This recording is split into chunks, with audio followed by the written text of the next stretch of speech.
From Rodgers because they believe they have a roster that can win a Super Bowl over the next 3 years. And to do so, they have a quarterback now on a rookie scale contract to build around. So McCarthy needs to show some glimmers of hope. He doesn't have to be a hero yet. He was getting better late in OTAs and minicamp. They want to see that momentum shine early in camp. And you got Trey Hendrickson. So this is a sticky situation with Hendrickson and the Bengals. They have been talking. That is a good sign. There is some hope, at least some level of hope, they can try to reach a deal by training camp. If not, I am told that Hendrickson has been dug in. Look, he's trying to follow his own words that he would not be there for training camp to start if there is no new deal in place. This is a player who, despite being 30 years old, wants a contract commensurate with his skill set, but also he wants a longer-term deal. He wants the security of multiple years. We'll see if the Bengals can oblige there. And then lastly, I'm going to go to the Cleveland Browns. This is fascinating. One of the biggest storylines of the league. What are the Browns going to do at quarterback? They got Joe Flacco. I expect him to be well-positioned in that hierarchy, that pecking order that they set up early in camp. But then you have the two rookies. I'm told Shedeur Sanders acquitted himself well in OTAs and minicamp. He was throwing with aggressiveness. He was testing the defense. But he was also going against mostly third-team defenses, not a lot of pass rush, seven-man defense. Like, he's got a long ways to go. So really, any conversation with the Browns' quarterback future should involve 2026, where they have 2 first-round picks in a loaded quarterback draft. So they could be looking to the future here. But in the meantime, they got to figure out something. In the meantime, they have an absolutely fascinating jumble at quarterback. EJ, when you look at this situation in Cleveland with the quarterbacks, what goes through your head? Well, from a player's perspective, and usually in a quarterback room, you have roles, right? You have your older veteran like a Joe Flacco. You have your starter. We don't know who that's going to be. I don't think Coach Stefanski knows who that's going to be. And then you'll have your young guys. Now, obviously, you have 2 young guys in Shedeur Sanders and Dillon Gabriel. So I'm assuming one of them is maybe trade capital at some point. And then you still have Deshaun Watson, who's returning at some point as well. I don't know if it's this season or the following season, rehabbing, but I've heard he's a coach in the room right now.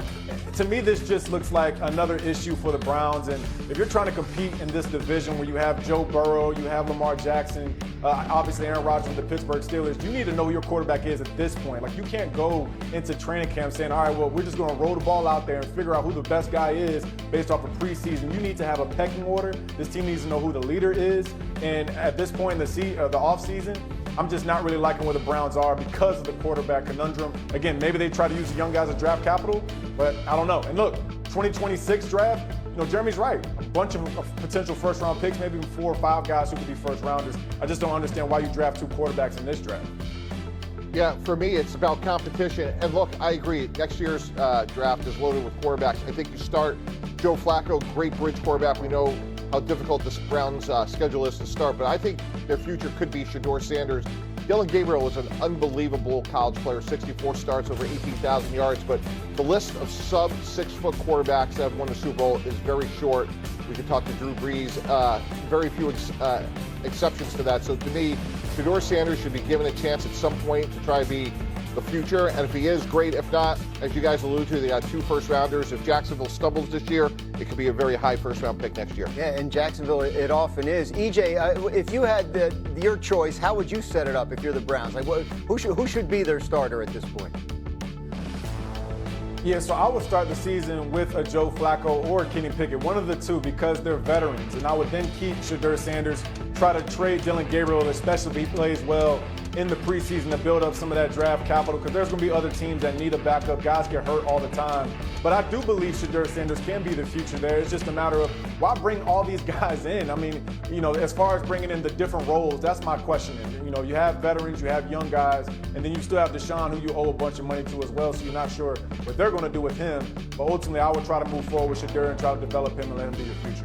Yeah, Dan, to that point, there are 5 quarterbacks in the Browns quarterback room. You have 4 that are healthy with the 2 rookies, and then you have Deshaun Watson, who's not healthy, but he's been, from what I'm told, really a coach in the room. They're breaking down Deshaun Watson's old tape with the Browns to teach these rookies what to do. And there's a possibility that Watson's healthy later in the year and could play, but they've all but admitted publicly that this has been a mistake. So that is an extra layer here we got to account for. Yeah, the game tape of Deshaun Watson with the Browns, at least it's not going to take a whole lot of time to watch all of that. Let's move on and talk some baseball. Here is your Super Bowl this year. If Jayden Hutchinson can stay healthy, we know about all the points they can score at Garage. But if this guy right here plays in 17 games, his first 2 years had 20 sacks, this is a team that could pass the score, but they got to be able to close out games, something they couldn't do last year when he was injured. EJ, what do you think of Detroit's chances this year? Well, look, Detroit definitely has a chance, but I would ask the question to Mike T, can they beat Philadelphia? Can they beat some of these other teams in the NFC? Can they beat the Commanders? Can they beat the Green Bay Packers? And yeah, look, if Aiden Hutchinson is able to come back and play at the level he was at last year before the injury, they have a good chance, but that would be my biggest question. Can they beat those other 3 teams? It does feel like those injuries on defense at the end of the year last year. How about the Bengals? What do you got on them? Roz, the Cincinnati Bengals are going to the AFC Championship game because right here, number 91 is going to be taken care of at some point financially. Look, we know they could score. That's the easy part of the equation. But Trey Hendrickson and at some point Shedeur Stewart, their first-round pick, will make a meaningful improvement to their pass rush, something they struggled with last year. New defensive coordinator Al Golden, I think, will do a good job. If they can close out games, this is as high-scoring of an offense as there is in the league. Jeremy, obviously a lot of the story's been about those 2 guys not being signed. They did sign the receivers. What do you think about the Bengals? The Bengals are trying to get a deal done with Trey Hendrickson. If they can get him there before training camp, then they really have something. Then Shamar Stewart will probably backfill, get his contract done at that point. Then they have 2 bookend edge rushers to get after it. The defense should be improved with new coordinator Al Golden. EJ, Tannenbaum's got the Bengals in the AFC Championship game. You feeling it? Yeah, I hear you, Mike T, but I think Josh Allen and Lamar Jackson want to have a word before you get to that point. But I like the chances for Joe Burrow. The big key, though, they have to sign Trey Hendrickson. They also got to get Shamar Stewart on board. If they don't have the pass rush, I don't think they have a chance to win their division. It might be hard for them to get in the playoffs as well. Bengals, Bills, Ravens. Did Mahomes retire? Did I miss that? I don't know. They're in the AFC Championship game every single year, right? Exactly. One more, Mike T, one more mic drop. You have a bold prediction about Coach of the Year contenders. Pete Carroll. Now, here's the thing we don't talk a lot about. This team only won 4 games last year. They struggled on both sides of the ball. But the way they're going to play the game with Ashton Genty running the ball a lot, Geno Smith, I think, is going to be solid. And they have a star in Brock Bowers. I think they're going to be productive on offense. And more importantly, they're going to play keep away. They're going to keep a defense that has a lot of question marks off the field. I think this team has a very low ceiling, but it's going to be well coached and vastly improved. Jeremy? Nobody drops a mic like my guy Mike T. I love it.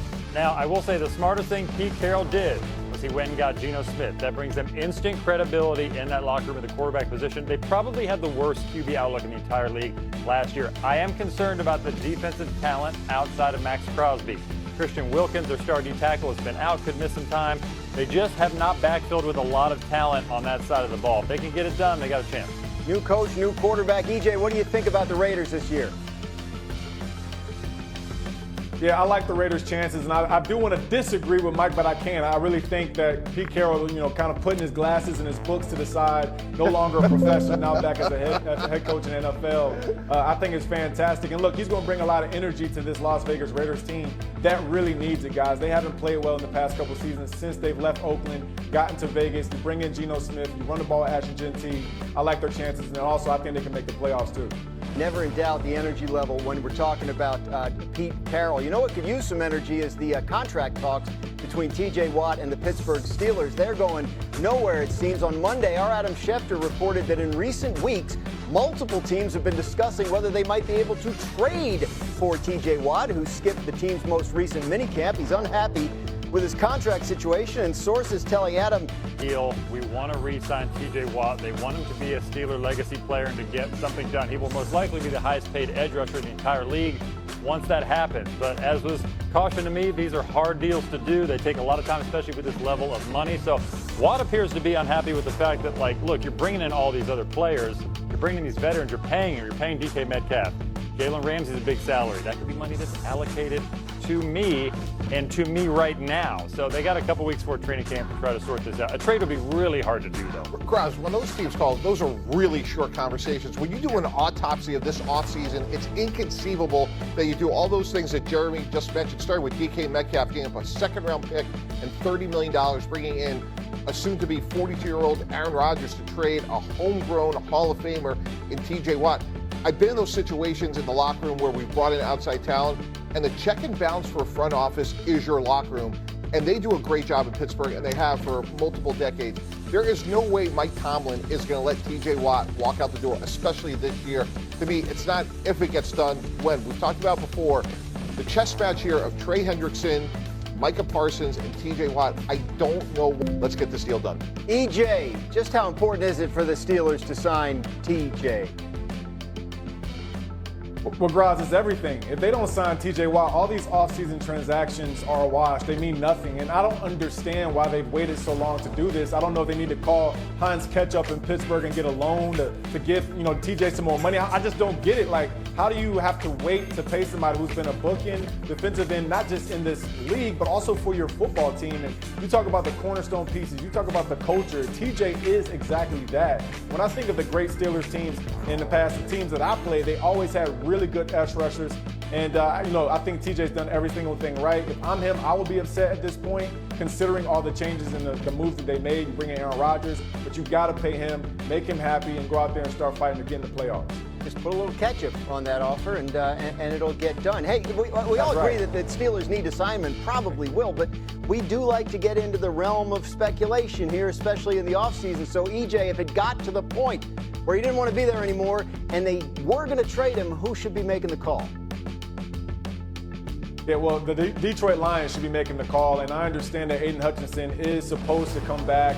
But, guys, we don't know if that injury is something that affects him in the long term. So I say, look, if TJ Watt's available, you already have a great offense. You got some new offensive coordinator, you got a new offensive coordinator and defensive coordinator there. You can bring in a TJ Watt to that team. I think they instantly become a Super Bowl favorite if you add him to that defensive line.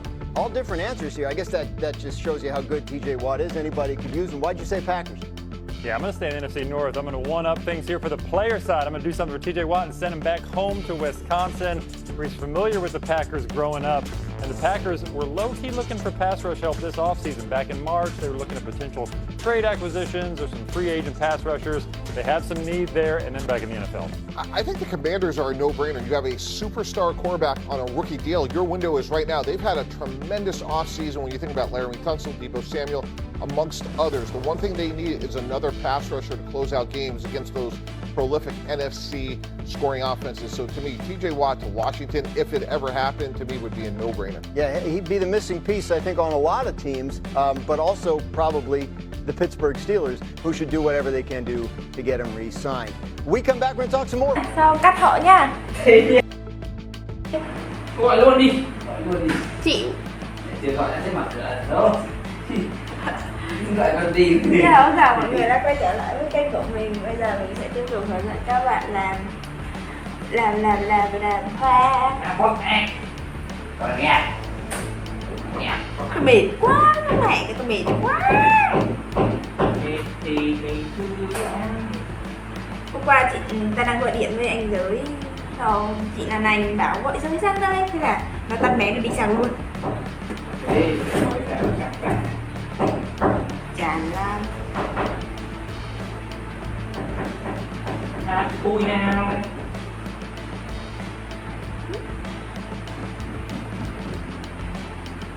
Quá thích thôi.